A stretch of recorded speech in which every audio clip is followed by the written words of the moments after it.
Colossenses 3:1. Portanto, se fostes ressuscitados juntamente com Cristo, buscai as coisas lá do alto, onde Cristo vive assentado à direita de Deus. Pensai nas coisas lá do alto, não nas que são aqui da terra, porque morrestes. E a vossa vida está oculta juntamente com Cristo em Deus. Quando Cristo, que é a vossa vida, se manifestar, então vós também sereis manifestados com Ele em glória. Pai Celestial, nós te damos muitas graças pelo privilégio que temos de poder chamar-te de Pai e viver na dependência da tua paternidade. Este é um momento que nós estamos diante do teu trono de graça para pedir que o Senhor fale conosco, fale através do teu Santo Espírito, pela tua palavra. Nos edificas, Pai. Fortalece-nos na tua dependência. Trata com cada pessoa aqui e com todos aqueles que estão plugados via os meios de comunicação e todos aqueles que vierem a ouvir a tua palavra. O Senhor sabe operar. Glorifica o teu Filho Jesus Cristo. Nós estamos te pedindo em nome de Jesus. Amém. Nós temos chegado aqui, já estamos andando um pouquinho devagar, porque tem coisas que a gente precisa bater e rebater, pisar nas mesmas coisas, fundamentar. A mim não me desgosta, diz o apóstolo Paulo, e é segurança para vós outros, que eu escreva as mesmas coisas. Conhecimento da palavra de Deus e da pessoa do Senhor Jesus Cristo é relacionamento, é envolvimento, é tempo. O capítulo 2 de Colossenses, ele fala algumas vezes na expressão em Cristo, nele. Logo no versículo 3, nós temos aí dizendo que os tesouros estão incluídos em Cristo. Em quem estão escondidos todos os tesouros da sabedoria e da ciência. Valeu, Barba. Já que não lhe dão um microfone, você mete o peito. Glória a Deus. Isso aqui está até parecendo, outro dia, minha esposa falando com a minha cunhada no Piauí. Os duas por telefone. E o telefone de lá estava com um problema e a minha esposa falava com a minha cunhada e a minha cunhada com ela, e ela dizia assim, parece que tem um avião, uma turbina aqui dentro desse. E a minha esposa começou a falar cada vez mais alto. Eu disse assim, não precisa usar mais o telefone que ela vai escutar sem telefone, ela vai escutar lá agora. Assim está o Barba aqui. Mas voltando, em quem? Em Cristo estão todos os tesouros. É a preposição em. Esta é a preposição das mais fortes da experiência cristã. Em. Tudo que Deus tem para nós, ou é em ou é com. Em Cristo estão os tesouros. Vamos dar uma olhadinha outra vez. Vamos ver se agora já deram um microfone bom para você, fiel. Verso 5. Porque ainda que esteja ausente quanto ao corpo, contudo em espírito, estou convosco. regozijando-me e vendo a vossa ordem e a firmeza da vossa fé em Cristo. Em Cristo, a firmeza da fé. Os tesouros estão em Cristo, a firmeza da fé está em Cristo. Olha ele mostrando aqui a preposição em. Um pouquinho mais na frente, no verso 6. Como, pois, recebeste o Senhor Jesus Cristo, assim também andai nele. Esse nele é em ele. Estais em ele, nele. Nós devemos andar nele. Um pouquinho mais à frente, no verso 7. Arraigados e edificados nele e confirmados na fé, assim como fostes ensinados, crescendo em ações de graças. Nele. Arraigados, alicerçados, nele. Nele. Radicados, nele, edificados. O versículo 9. Porque nele habita corporalmente toda a plenitude da divindade. Agora melhorou mesmo. Hein? Nele, até que enfim. Nele habita. Nele estão os tesouros. Nele habita todos os tesouros, mas nele habita a plenitude, corporalmente a plenitude da divindade. Veja o verso 11. No qual também estáis circuncidados com a circuncisão não feita por mãos no despojo do corpo da carne, a circuncisão de Cristo. Como é que começa aí a sua versão? No qual Também, né? Também. A minha versão diz, nele também foste circuncidados. Nele. Esse no qual é em o qual. Nele. Quando chega aí, no versículo 12, ele muda de preposição. Ele sai de tudo nele e passa para a preposição sin. De eis e en para sin. Sin é com. Agora veja o verso 12. sepultados com ele no batismo, nele também ressuscitastes pela fé no poder de Deus, que o ressuscitou dos mortos. Olha, a palavra que aparece aqui é tendo sido sepultados juntamente com ele. Tudo Deus tem para nós nele. E Deus nos inclui nele para que nele nós tenhamos juntamente com ele toda a obra da graça de Deus. Então vamos aqui seguir a sequência que Paulo vai dando. Verso 13. E quando vós estáveis mortos nos pecados e na incircuncisão da vossa carne, vos vivificou juntamente com ele, perdoando-vos todas as ofensas. Ele diz que nós fomos sepultados juntamente com ele. Mas ele diz também que nós fomos vivificados juntamente com ele. Tanto o sepultamento como a vivificação é com ele. Caminhando mais um pouquinho, nós vamos para o verso 20. Se, pois, estáis mortos com Cristo, quanto aos rudimentos do mundo, por que vos carregam ainda de ordenanças, como se vivesseis no mundo? Agora ele levanta uma questão. Vocês foram sepultados, vocês foram vivificados com Cristo. Agora, se morrestes juntamente com Cristo, por que vocês estão se deixando ser dirigidos por mandamentos e leis e rudimentos do mundo e não segundo Cristo? Por que vocês estão sendo guiados pela mentalidade do homem e não pela mentalidade de Cristo? Por que vocês se deixam levar por isso? Aí ele vai então entrar no argumento que nós estamos aqui no verso 3:1.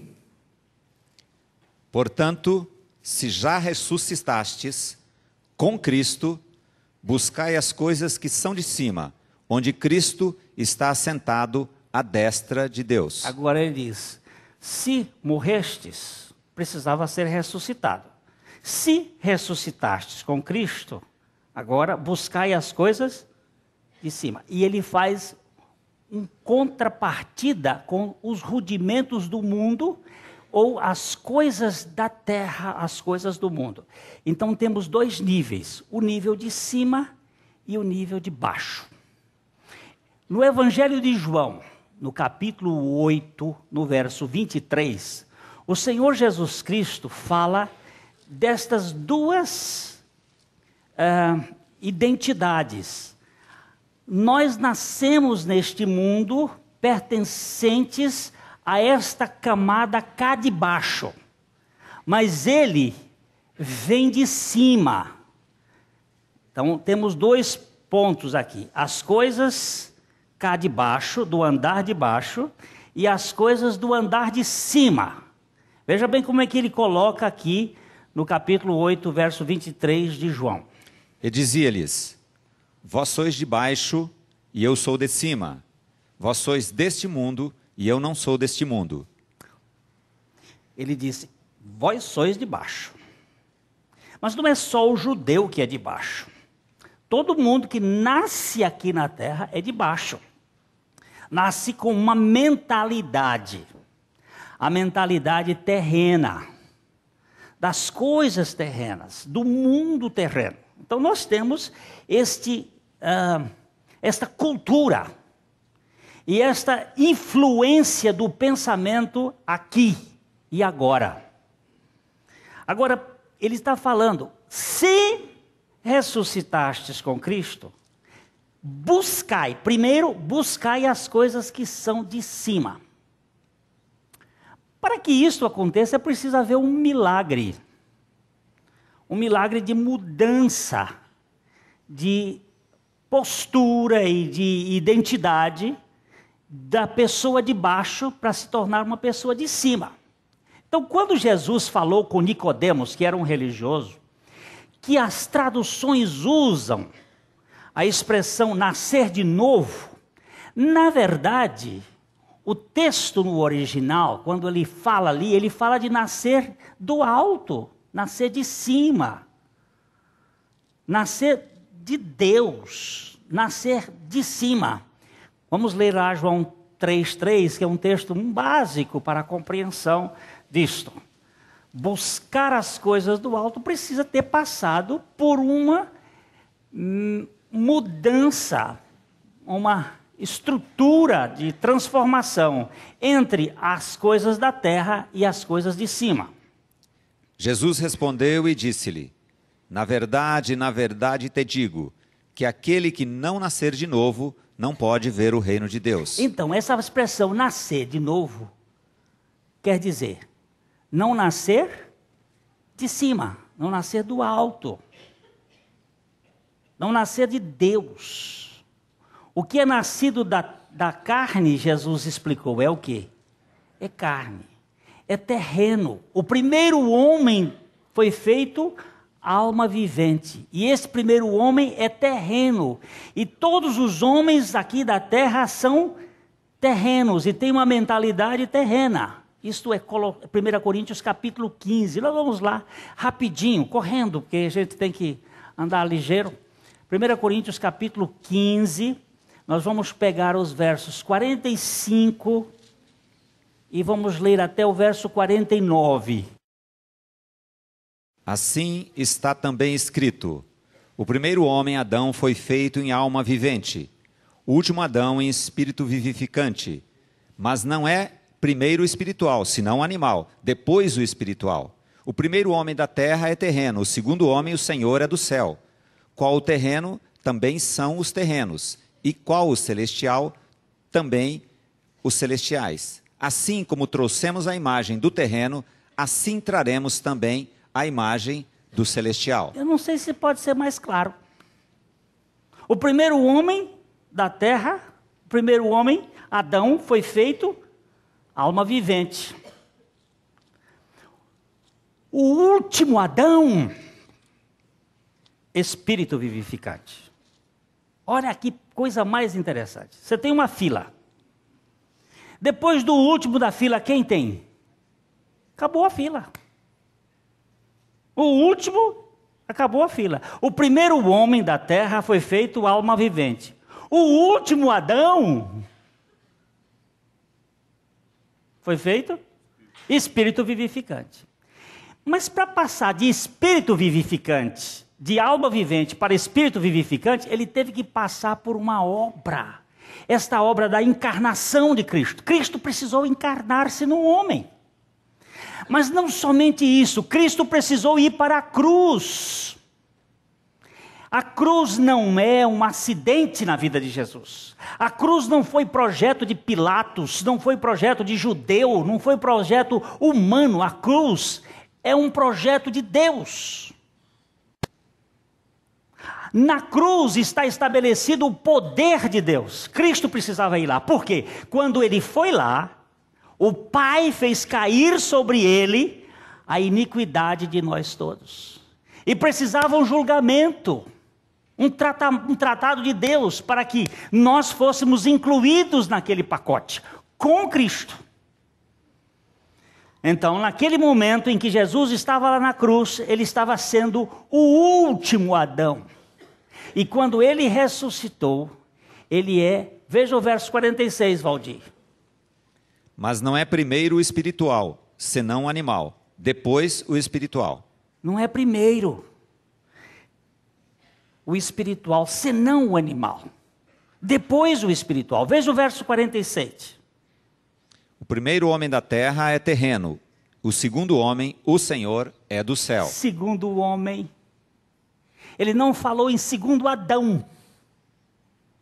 Ele falou em primeiro homem Adão e último Adão. E fala agora de segundo homem, na ressurreição. É a nova mentalidade que está surgindo. A mentalidade de cima. Que é o que ele vai explicar. O primeiro é terreno, o segundo é do céu. Mas o que é mais importante? O 48 e o 49 explica tudo. Qual o terreno, tais são também os terrenos. Tal? Qual? Tais terreno, tal o terreno? Tal terreno? Tais terrenos. Agora veja. E qual o celestial, tais também os celestiais. Tem alguma confusão aí? Trouxemos a imagem de Adão, mas em Cristo houve uma mudança. Veja o verso 49. E assim como trouxemos a imagem do terreno, assim traremos também a imagem do celestial. Traremos, assim como trouxemos, traremos ou trazemos a imagem do celestial. Homem de baixo, homem de cima. Jesus se tornou um homem de baixo quando ele se encarnou, mas ele não era de baixo. Mas ele tomou a natureza do corpo da carne sem pecado, ainda que enferma pelo pecado. Na cruz ele tomou os nossos pecados, tomou a nossa iniquidade, morreu a nossa morte, com ele nós fomos incluídos, e ele ressuscitou. E agora nos outorga uma nova mentalidade. A mentalidade de cima. Por isso ele diz, pensai nas coisas que são do alto, não nas que são aqui da terra. Porque ele diz, porque morrestes, e a vossa vida está oculta juntamente com Cristo em Deus. Onde está a nossa vida? Com Cristo em Deus. Tudo que Deus tem para nós está em Cristo, e nós com Cristo temos tudo que Deus tem para a nossa vida. Nada nós receberíamos se não fosse nos dado do céu. Vamos para João 3, 27. João respondeu e disse, o homem não pode receber coisa alguma se lhe não for dada do céu. Não tem jeito, se não for dada do céu, ele não pode receber coisa alguma. Na vida espiritual isso é muito claro. Quando Jesus estava sendo julgado, Pilatos disse assim, eu tenho autoridade para matar você, para soltar você. Jesus disse assim, você não tem autoridade nenhuma se não fosse dado do alto. O meu reino não é deste mundo. Se o meu reino fosse deste mundo, haveria os seus ministros que iriam me defender. Mas o meu reino não é deste mundo. Não fique pensando que o que você tem na sua vida espiritual ou na realidade espiritual é produto do seu trabalho. É graça de Deus, é dado do céu. É dado do céu. Nada, absolutamente nada nós podemos ter que não tenha sido dada por Deus. Nós temos isso claramente em Tiago, capítulo 1, verso 17. Toda boa dádiva e todo dom perfeito vem do alto, descendo do Pai das luzes, em quem não há mudança nem sombra de variação. Olha só, eu me dou a este luxo de entender esse texto dentro da minha pequena compreensão. Para mim, a dádiva de Deus é Cristo. E para mim, o dom de Deus é o Espírito Santo. Toda boa dádiva, a dádiva boa, vem de Deus, vem do Pai das luzes. Deus enviou duas pessoas são enviadas do céu para essa terra e para fazer a obra aqui na terra. Primeira dádiva, porque Deus amou o mundo de tal maneira,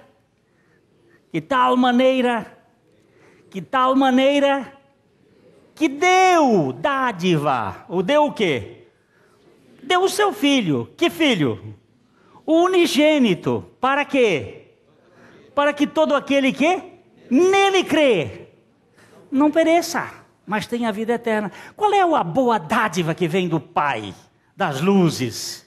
Lógico, para o meu coração, é Cristo.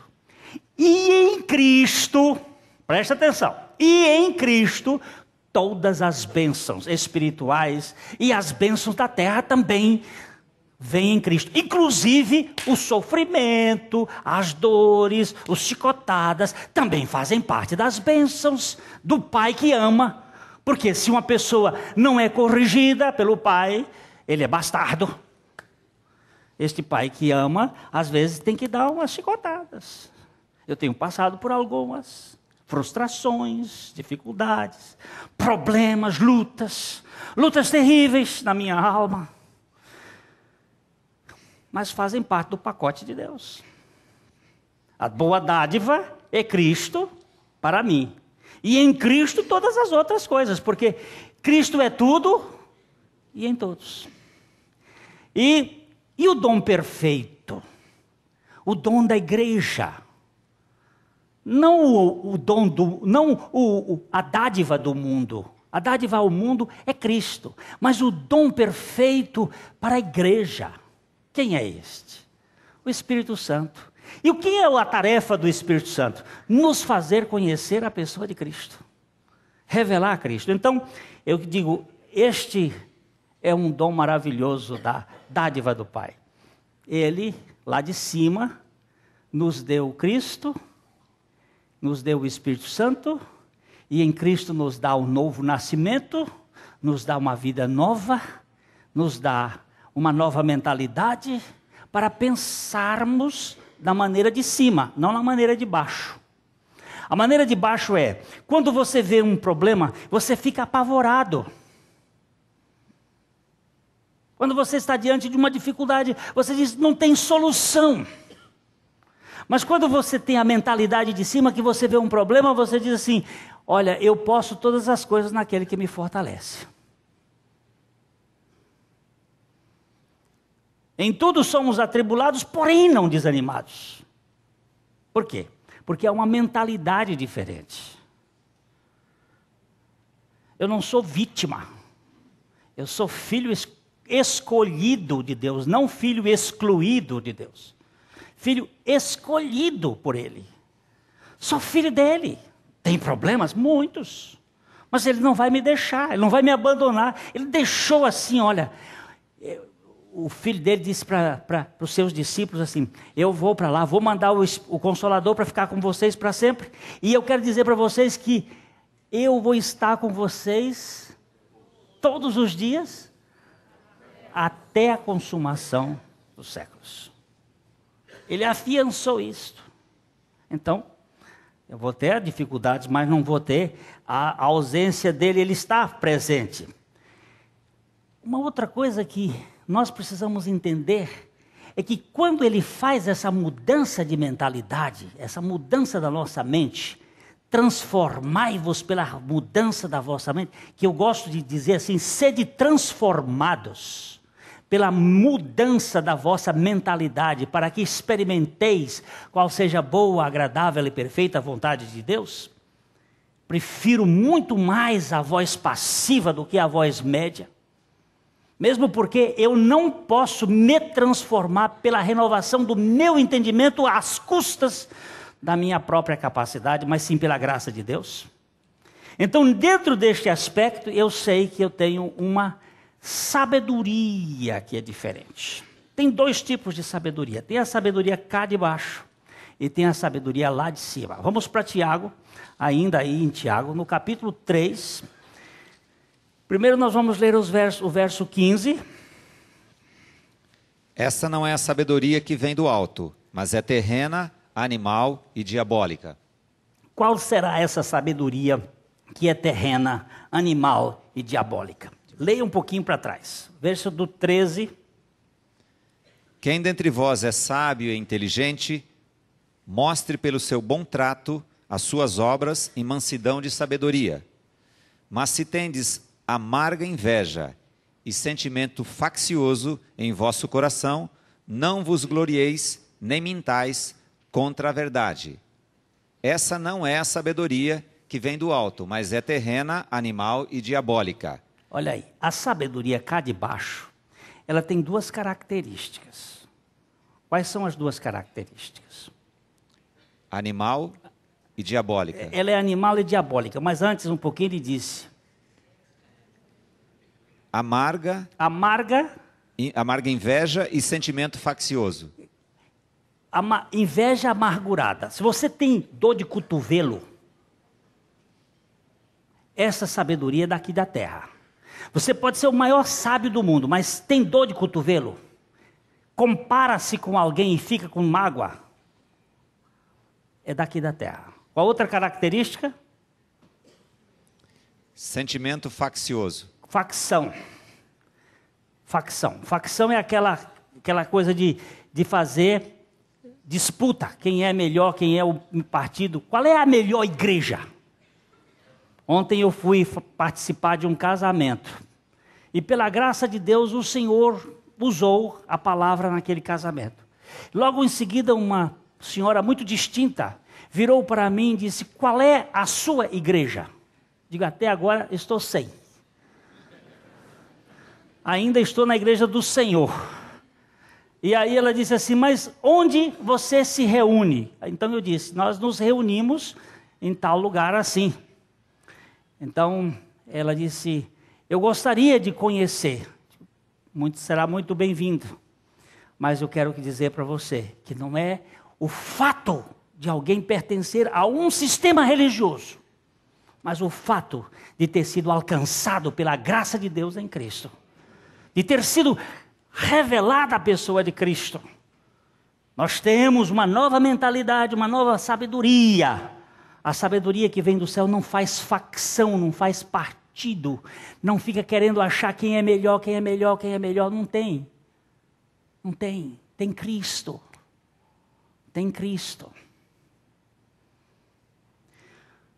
Agora vamos ver como é a sabedoria do alto. O verso 17. Mas a sabedoria que vem do alto é primeiramente pura, depois pacífica, moderada, tratável, cheia de misericórdia e de bons frutos, sem parcialidade e sem hipocrisia. 7 coisas contra 2.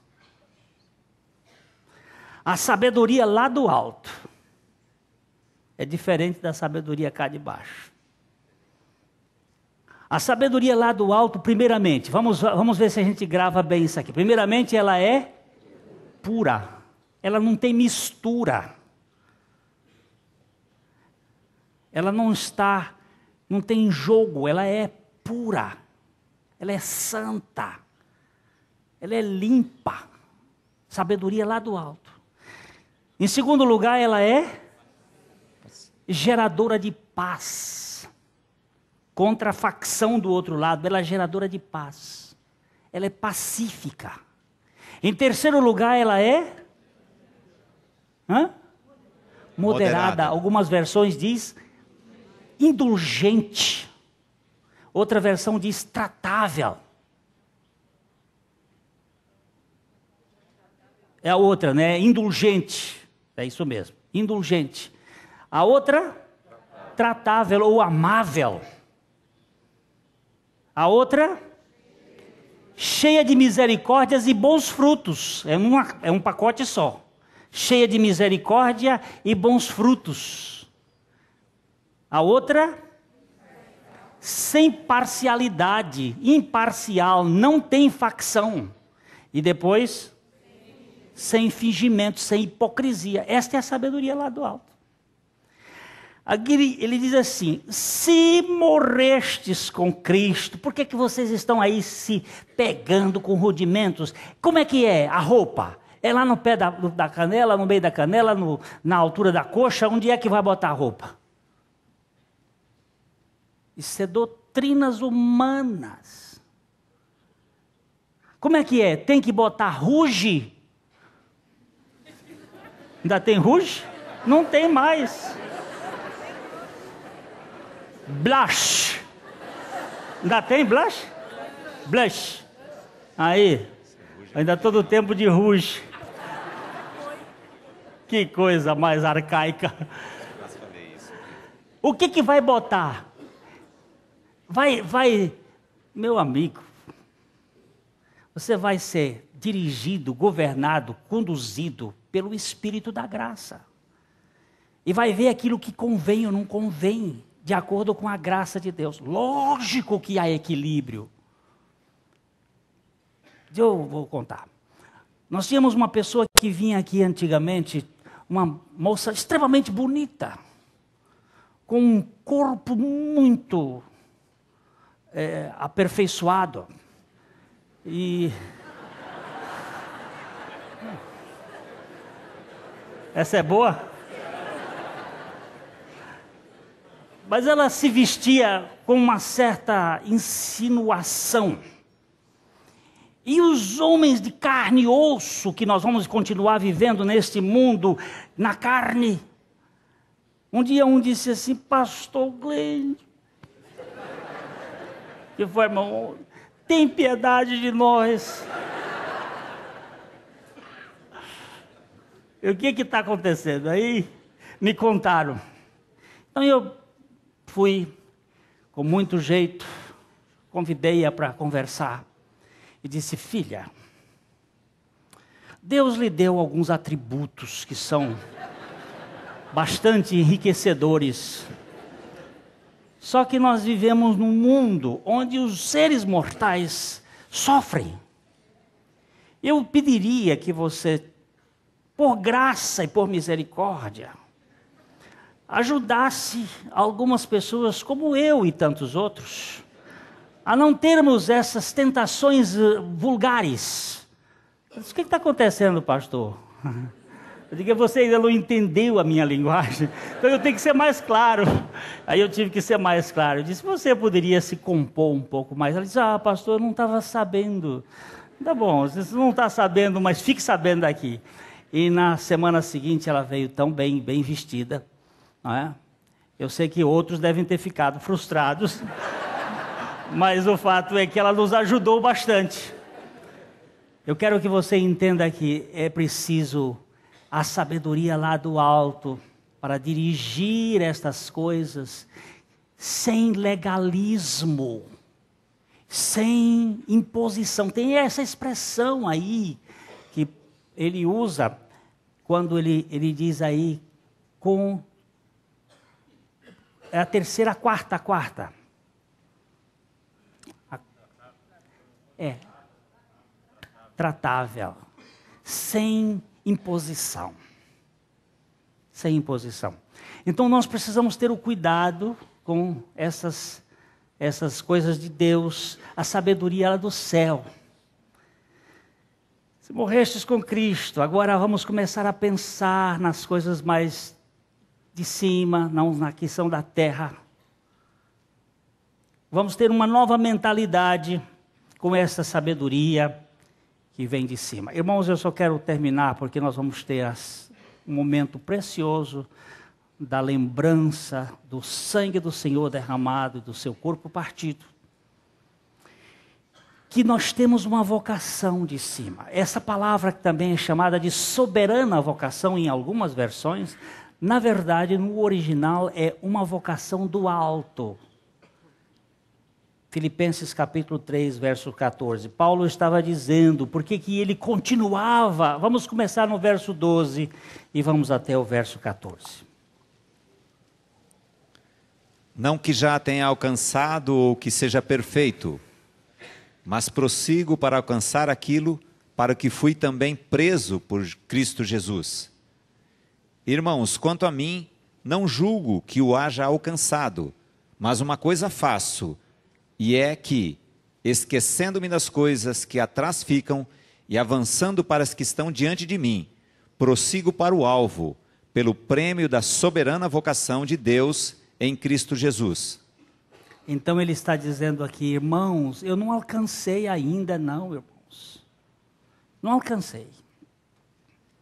Eu não sou perfeito, ainda que eu já seja perfeito. Isso é um paradoxo. Eu não sou perfeito na minha vida, enquanto aqui, mas eu já sou perfeito em Cristo Jesus. Porque Ele já me prendeu, Ele já me alcançou. E irmãos, uma coisa eu faço. O que você faz, Paulo? É que eu me esqueço das coisas que para trás ficam. Eu estou me esquecendo das coisas que para trás ficam. E estou avançando para as que diante de mim estão. Por causa de quê? Por causa de um prêmio. Mas esse prêmio está baseado em quê? Na vocação do alto. No chamamento do alto. Naquele chamado. Que eu às vezes me prendo, deixo escorregar aqui alguma coisa, mas eu tenho um chamado. Senhor, Tu sabes que eu sou fraco, que a minha natureza é fraca, que a minha vontade é fraca. Mas Senhor, eu sei que o Senhor me capturou, e eu sei que o Senhor não vai desistir de mim. E eu sei que por sua graça o Senhor vai me chamando e me levando de tal modo que eu preferiria ir para o inferno a pecar contra ti. Ainda que eu não saiba fazer outra coisa a não ser pecar contra ti. Mas o Senhor, pela sua graça, vai me levando até lá. Hoje de manhã nós estávamos falando aqui, e um dos nossos irmãos me contou uma história. E ele disse que durante muitos anos na vida dele, ele foi preso de um vício do fumo. E enquanto ele tentou parar de fumar, porque ele queria ter assim aquela condição de santidade na base da sua conduta. Então ele assistia e participava daqui do culto, e saía daqui, abria o porta-luva, tirava o cigarro dele e continuava fumando. E não conseguia de modo nenhum parar de fumar. Mas um dia ele disse que chegou, sentou-se aqui, até ele mostrou que foi para esse lado. Sentou-se ali e disse assim, Jesus, querido, o senhor sabe que eu sou um viciado há 20 e tantos anos. Eu fumo e gosto de fumar. Tenho prazer. Se para o Senhor não é problema, para mim também não é. Eu vou continuar fumando, vou continuar porque eu já tentei mais de 50 vezes e fracassei. E vou parar de fazer isto, mas eu quero te entregar. Eu sei que tu podes. E se tu quiseres, tu me libertas na hora que o Senhor quiser. Ele disse, foi a última vez. Ofereci toda a minha fraqueza diante do Senhor. E Ele recebeu toda ela. E pela sua graça, me tirou o jugo que me prendia na queixada. Isso pode ser qualquer pecado, qualquer coisa, porque aquele que está em cima está sentado. É o que vamos falar na próxima vez que estivermos aqui. Está sentado. Se ele está sentado, a obra está completa. E ele tem um único trabalho a fazer hoje. Qual é o trabalho que ele faz hoje? Intercede por nós. Por isso pode salvar perfeitamente os que por ele se chegam a Deus, vivendo sempre para interceder por eles. Ele já fez a obra completa. Por isso que ele está sentado. Mas na próxima vez que a gente estiver aqui, nós vamos olhar este lado. Cristo assentado. Aquele que subiu é o que primeiro desceu. Desceu e voltou para lá. E sentou-se. E assentado, ele está tratando conosco, com a nossa salvação. Eu tenho um Salvador que não perde parada. E aquele que começou a boa obra, há de completar até o dia de Cristo Jesus.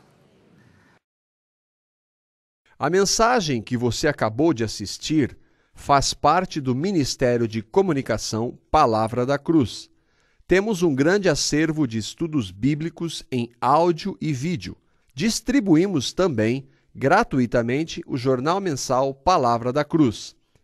Entre em contato conosco pelo fone fax 0 operadora 43 3322 3037 ou pelo e-mail com@palavradacruz.com.br. Visite-nos também pelo site www.palavradacruz.com.br. Graça e paz.